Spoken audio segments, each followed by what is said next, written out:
Define friending for us first, because it's Frening. Bring us to that point first. Define friending for us. Okay. So friending for us means the art of friendship. It's an action word. It's essentially how you friend with your friends. Okay. So we kind of came up with that because we love to friend each other. I mean, we love hanging out, spending time together, traveling. Mm-hmm. So we just call it friending whenever we're spending time together. So what is a healthy friend relationship? A healthy friend relationship is a balanced relationship. When you talk to your friends, you hang out. Sometimes in friendship, one person may pull more weight or do more things. Mm-hmm. But when you're friending, everybody's on an equal playing field. Everybody motivates each other. They're inspirational. They support. They're honest with each other. Okay. It's just like you're a good friend. What is a healthy way to handle some of the not so friending experiences? Healthy? When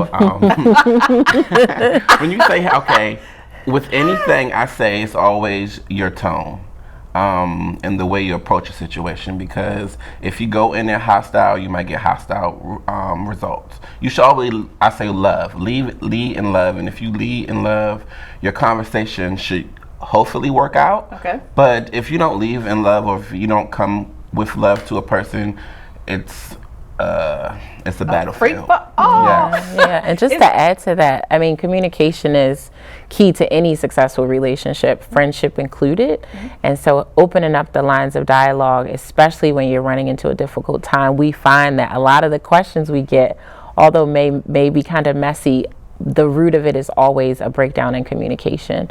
People run from the idea of having tough conversations with their friends because they perceive friendship to just be a walk in the park, and it's not always that pretty. Not always that pretty. No. First, is there ever a situation where one person can cut another one off? Yes, of absolutely. Course, yeah. Yes. There's nothing wrong with letting people go out of your life. Everybody's in your life is not meant to stay. Mm-hmm. Some people are there to teach you lessons. Okay. Like, what is it, the reason for a season? And I think a lot of times, some of the issues, we hold on to some of those friends or those relationships longer than we should. And it's not that you got to be like, bye, I don't need you anymore. Mm-hmm. It's just that you have to just politely say, this situation, I've outgrown this situation. Yeah. I wish you the best. I love you, and I will support you from a distance. George. But that's just So let's get into some of those sticky situations. Yes. What is the most difficult question you've ever gotten, say, from one of your listeners or somebody contacting you for help? Man, I know for me, one of the ones that was tough was there was a woman who wrote in. She has several friend groups. So she's got one group where it's 3 of them, and another group where it's 2 of them, and another group where it's 6 of them. And she's always very giving. Like, she loves to buy gifts, and she shows up, and she's very thoughtful.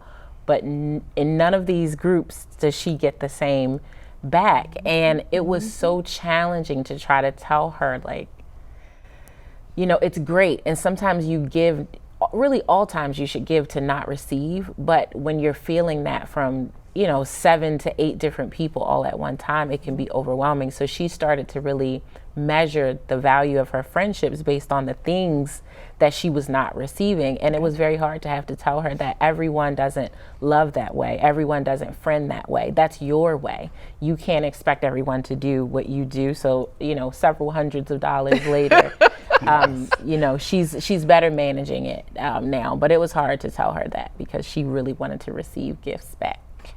Yeah. Oh, you always can find friends that like to give gifts as well. Yes. I think gift giving was her love language. Yes. And everybody's not good at giving gifts. Mm-hmm. Like, I'm a type of person, if don't give me no gift that I don't want, because I'm gonna be like, oh, thank you, and I'm not gonna use it. So I know for me, you can't expect people to do things that you would do for them. Right. So it's just having that knowledge before you just go. Now, George, have you ever received a question that you didn't have an answer for? Never. Never. I have a lot of friends. I didn't think so. And I think a good question that we got a lot of times were women have broke up in their relationship and they had a godchild.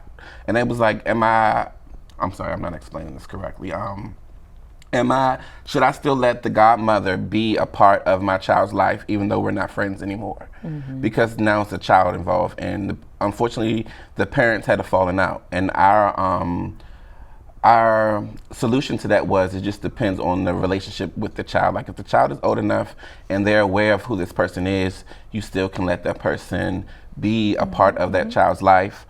But if they're a baby and they're growing up and they're not a good godparent, you should just leave the situation alone, because a lot of times people want to put their own issue, like the issue has nothing to do with the child. The issue at this point has to do with the parents, and if that's a good, and if I'm a good godfather, why should I be punished because me and you had a falling out?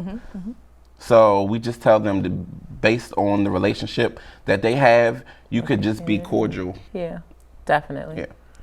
That makes sense. One of the latest posts from your podcast, the question was, what do you do or how do you handle your ex starting to date your coworker? Yeah. Yes. That was inspired by something that was on reality TV. That was a real situation where two people worked together, and one decided to start dating the other's ex, and they had knowledge of it. They knew that they were in a relationship. So, I say our responses sometimes just match the question, but I think, if I'm answering that question very personally, it's hard. If I'm working side by side with you every day and you knew that I was in this relationship, and essentially you and I started to have a work friendship, because we even break down on Frening the different types of friendships you can have.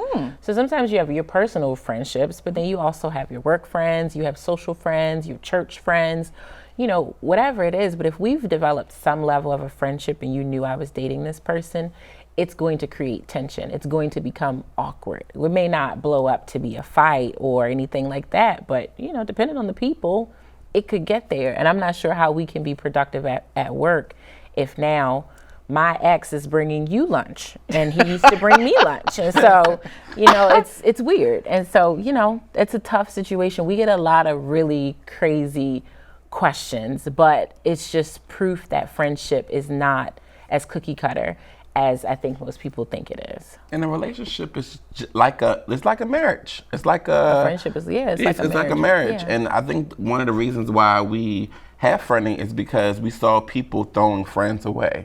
Oh, we're not friends anymore. But you'll be in a relationship with an abusive person or a person that means you no harm, and you'll give them chance after chance. But when it comes to a friend, you'll throw them away. And sometimes friends are there through your relationships. So that's why I asked the question, was there ever a time that you would suggest that two friends just cut each other off? Because in a lot of your posts, you're talking about keeping the friendship together and not throwing people away so quickly. Because I'm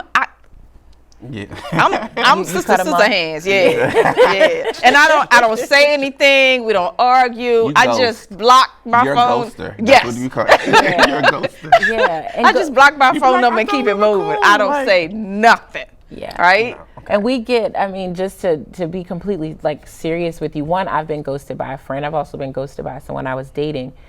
When you're on the receiving end of it, it's confusing and it's hurtful. We can go our separate ways, 100%. Life happens. You may not want to be my friend anymore. But if on Tuesday we were having cocktails at happy hour. Oh, no, I'll give you a warning. And that's fine. You get a warning. That's where the breakdown is, though. So many people that write into us don't do that. They just turn the lights off. And the person is writing in like, I haven't talked to my friend in 2 weeks. I have no idea why they're upset with me.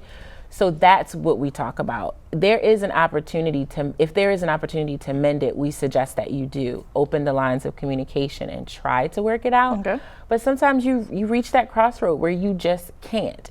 You give them the heads up and yes, you move on. That what you did? If you do it again, I'm gone. Right. There's no discussion. And then the next time they do it, you're gone.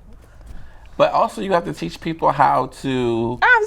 everybody in this equation grown. No, I get that, but at the same time, if I've never had a friend, or what if I'm doing something to you that I didn't know that bothered you, and you said it, but I don't know what it means, and it's just in my nature to do, and I love you. Like, I will do, and like, I'm like the best friend, okay? Whatever you need. Block. But why? Like, why would you block that person? You go. So, you sometimes you like, people teach you how to, like, what is it? Teach people how to treat you. Treat you, yes. But if you never teach me, and I never learned the lesson, so you just, like, say if I had a bad trait and you didn't like it and you left me alone, I'm gonna take that trait to the next relationship until somebody say, hey, do you notice you need to do this? I can't adjust the behavior if I don't know if it's the wrong behavior. So how many warnings do you get? But it depends on what is the warning. What is your warning? Don't do that again? Yes. Well, that's a very direct warning, but a Yes. lot, and I feel like you would be someone where you have successful relationships because you're direct.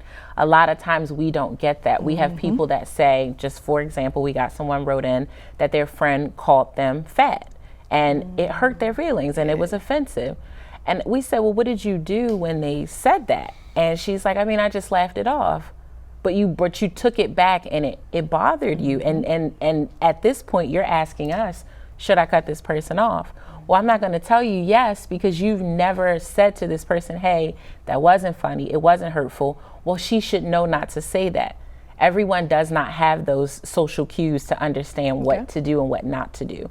We do have to teach people sometimes that their behavior is unpleasant to us. It may very well work for someone else. I mean, some friends just talk poorly to each other, but sometimes you do have to take the step. So if you're being direct, perfect. A lot of people are completely not. They're very passive and just trying to be quiet to get along. Go ahead. I can see it in your face. Go ahead. But a lot of direct people are set in their ways and they see it one way. And sometimes you have to look at certain situations from another person's perspective. Like, so something that may bother you may not bother me. So sometimes you have to, before you cut a person off, you can ask yourself, did they really mean to do that to hurt me, or was it just a mistake? Or can we talk about it so I can, like, she's like, I ain't got time for that. See? That's a bit too much for me. See? See, you like one and done. Movie started at 7:15. Okay. Okay. We were supposed to meet for dinner, say 6 o'clock. All right.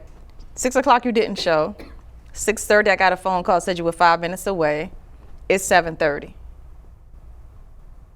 Okay.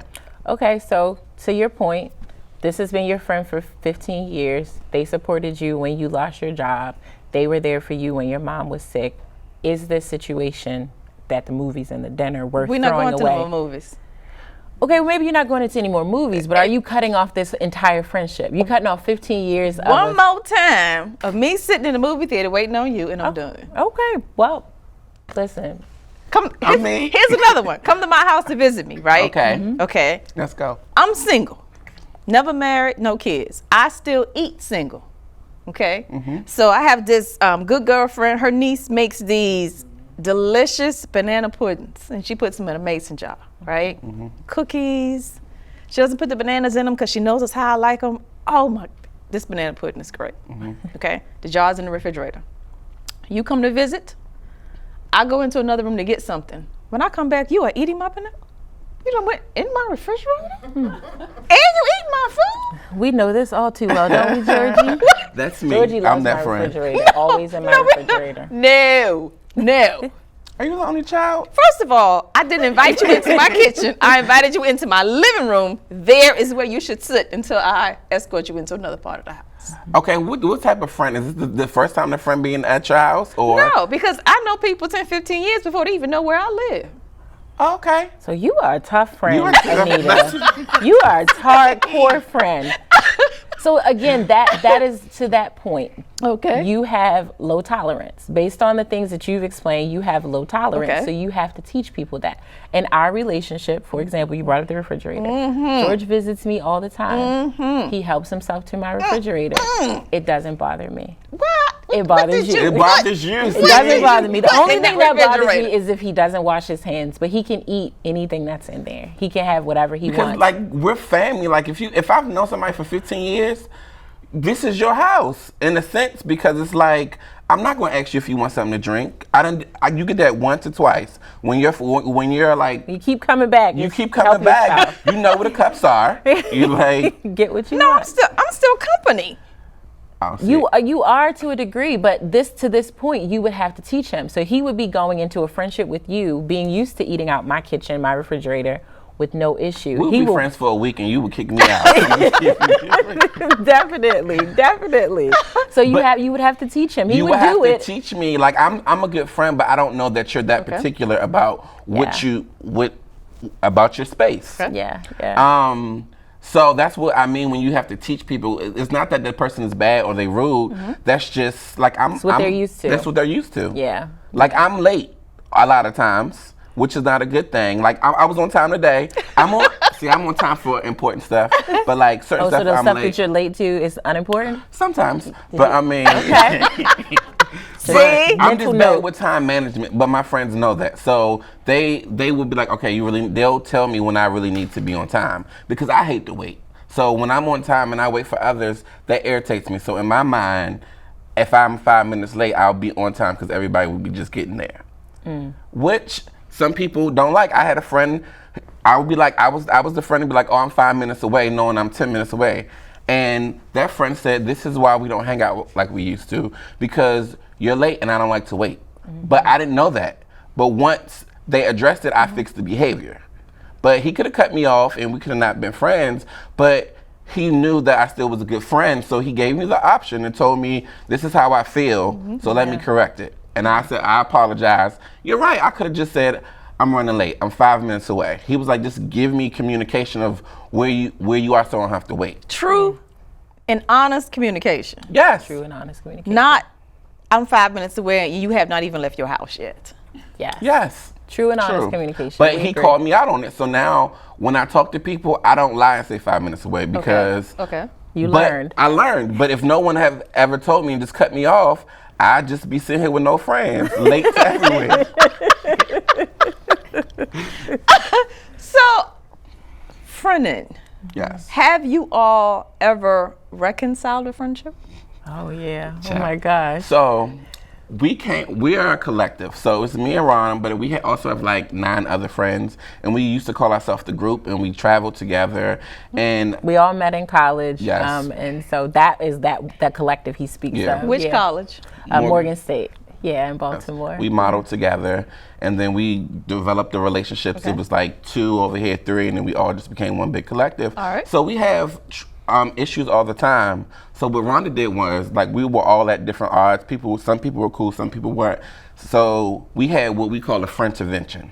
And what happened was Rhonda, Give me that word one more time. friend-intervention. Okay. Intervention. So what happened was Rhonda said, hey, Rhonda's like the neutral one and everybody loves Rhonda. She really don't have too many fallouts with people. So she was like, I'm having a wine tasting event. So everybody came. When we got there, it was a therapist there.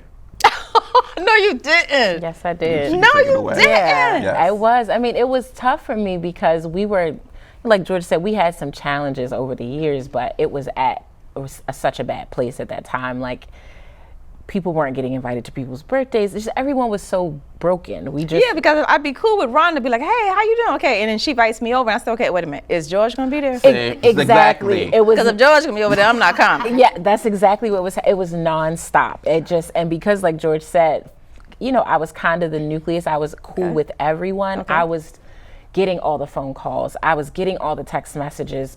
You know, it just was overwhelming. And I'm like, well, maybe like the show on TV, I can just try to mend my friendships. I called a therapist. She was very open to this group therapy session. I, gave all my friends as they arrived like a handwritten note from me that said, 1, I'm sorry for lying because I was dishonest. I did tell them they were coming to drink wine, and I did have wine, but it wasn't a wine tasting event. And I explained to them why we were all there. And everyone except for one person was tickled but receptive. And Deuces. one friend was I'm like not saying. so upset. I'll see you another Yeah, time. she was very upset. I think she stayed for like 10 minutes, but then she left. But what I will say, out of that, I think we were there for almost 3 hours. Whoa. tears. It was a lot, but we were able to talk our issues through. So many people were just confused about what happened or never talked about what happened, or, well, I thought this and you thought that. But the therapist was able to take us through exercises that forced us to talk to each other. And we walked out of that room still kind of broken, but I'm happy to say that for the most part, we're all together today. And that was 4 years ago. And yeah, so I'm happy that I did it. It was a very stressful time. I was very nervous about it, and it was very intense. If we filmed it, we would have gotten a show. Like, so the stuff you see on reality TV show, it really happens. Like, hold on. People think reality is not, it's real. Yeah, it is. Before we move there, you walk in, she gives you the handwritten note, and then you look over in the corner, and there is Sister Therapist. What's the first thing that crosses your mind? My mind? Yes. See, I'm like Rhonda. I'm the cool one. I really didn't have issues. Okay. So when I found out about it, I just kind of chuckled to myself because I knew I ain't did nothing wrong, so I didn't care. But everybody else, people were tense. People got on their phones. People had an attitude. Because now, did anybody else have an issue with you? I don't think so. No one had an issue with George. No. Out of 9 of you, yes, the 2 of you were the neutral parties. Yeah. Yes. Yep. Did you find out early that she was Now, playing someone her? did have a problem with me, with how I handled something that they did, I think a couple years before. Like, I cut them off, but I told them that I was cutting them off, but they felt like I should have extended more grace to them, and I shouldn't have been so intolerable with what they did. So we talked through it. Yeah. But see, I'm a very forgiving friend, and I feel like I'm not God. You know what I'm saying? I feel like everybody comes with their own bag of stuff.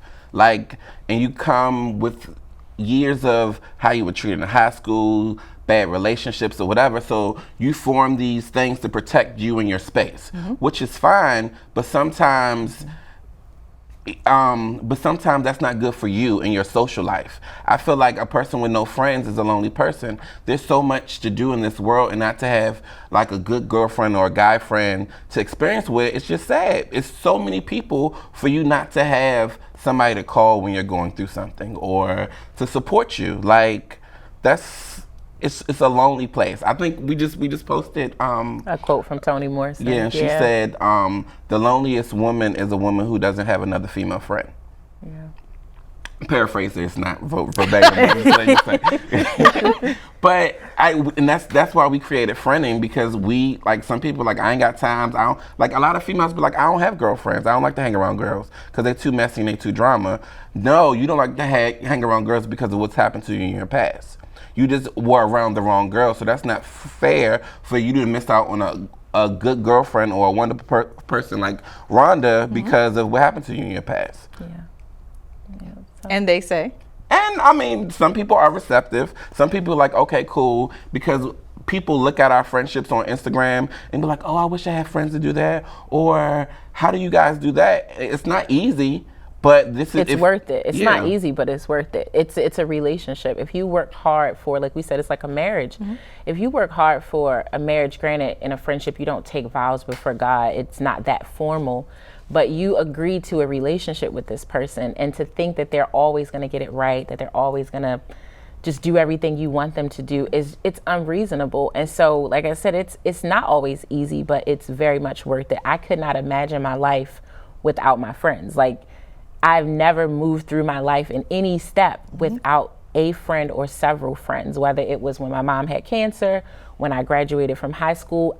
A lot of my memories are tied to where my friends were in my life. And some of my family are my friends too. You know, your family, like your book, family is not everything. Some of my family they're not my friends, they're just my family. But then I have other family members that are like my best friends, and then I have friends that are like my family. So it's very much worth it if you put in the work and get it right. For people that compartmentalize, like your friend earlier, right? There's the group of friends that they have at church, the group of friends that they have from work, the group of friends that they may have from college.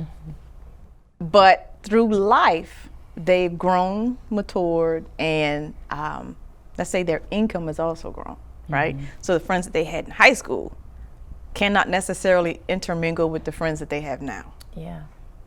Right? Yeah. This person is a very social person.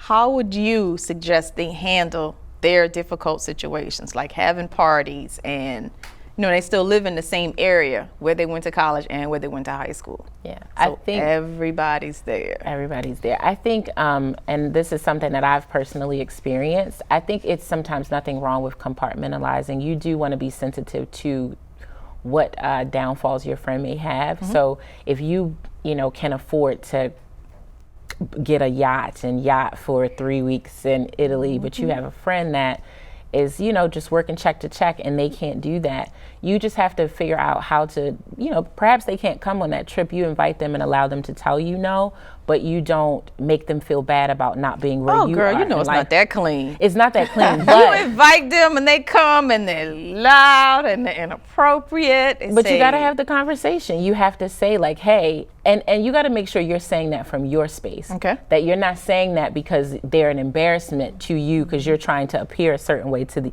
your friends who have more. If they are truly not representing themselves properly or embarrassing themselves, that's the place you come from. Not, you're making me look bad in front of these particular people.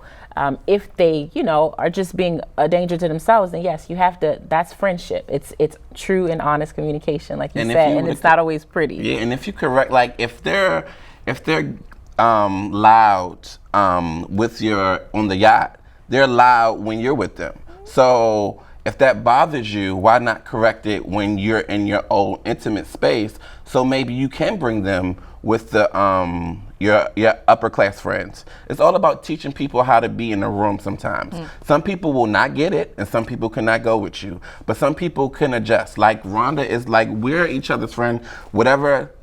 She can go around my ghetto friends. She can go around my bougie, like my rich friends. It's just that certain people know how to adjust, but everybody doesn't. But also, you if you really love them, you could teach them how to adjust. And that's a wrap for another episode of That Anita Live. Thank you, George and Rhonda, for giving us this extraordinary experience of learning, one, the different levels of friending, and two, that not all people need to be thrown away. Yes. Absolutely. I'm Anita, your host. Be sure to check out that'sanitalive.com for where and when to see our next episode.